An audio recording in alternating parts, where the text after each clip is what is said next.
Hi Soapies, Sherry here from Missy Goodness AMD Soap. Today I'm doing another restock soap, Cherry Almond Aloe Vera. I make this soap different every time I make it.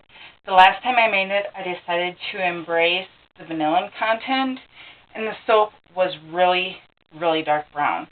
So this batch is going to downplay the effect of the vanillin just a tad bit. It will still be brown, just not as dark. So today I am using Cherry Almond from Crafter's Choice. This is described as a classic blend of cherries and almonds. It has a vanillin content of 7%, and I have soaped well over 20 times with this fragrance oil, and I've never had acceleration or ricing with it. The colors that I am using today are Crafter's Choice Matte White Pigment Powder for water, which is exactly the same as water-soluble titanium dioxide. I've already added this to my lye solution. The other color that I'm going to be using is Micas and More Ripe Berry Mica, and this will go into a portion of the batter without any fragrance in it. So that pink will stay pink for quite a while. The last batch that I made is probably about 5 months old now, and it still shows the pink swirls in the bar. This is going to be a very simple in the pot swirl, so let's go ahead and make soap.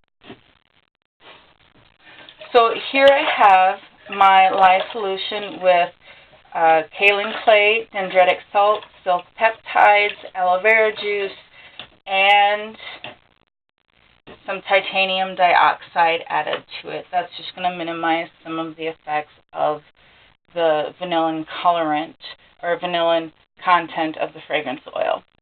In my master batch bucket here, I have my oils, and right now I'm running a 6-oil recipe.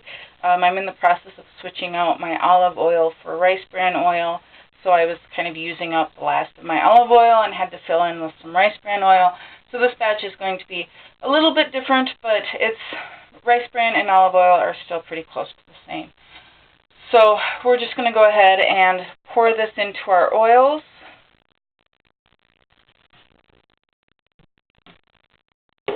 And then we're going to stick blend until it is at emulsion.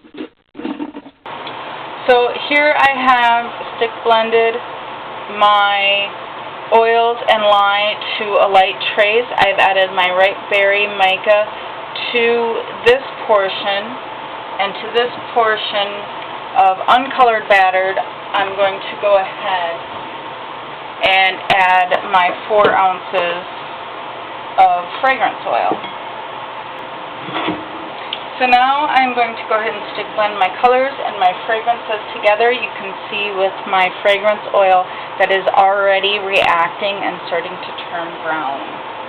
I have my fragrance oil fully blended in and my color blended in. I'm just going to do a simple in the pot swirl in probably just 2 or 3 places with this one.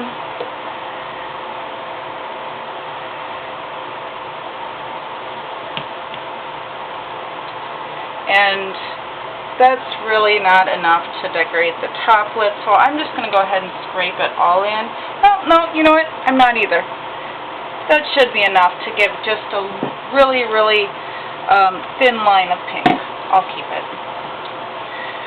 So now I'm going to give this a quick zhuzh around, and I'll go grab the mold, and we'll pour from one corner and let it do what it wants to do. And you can see this is really a thin pour, so this is going to have some really gorgeous swirls.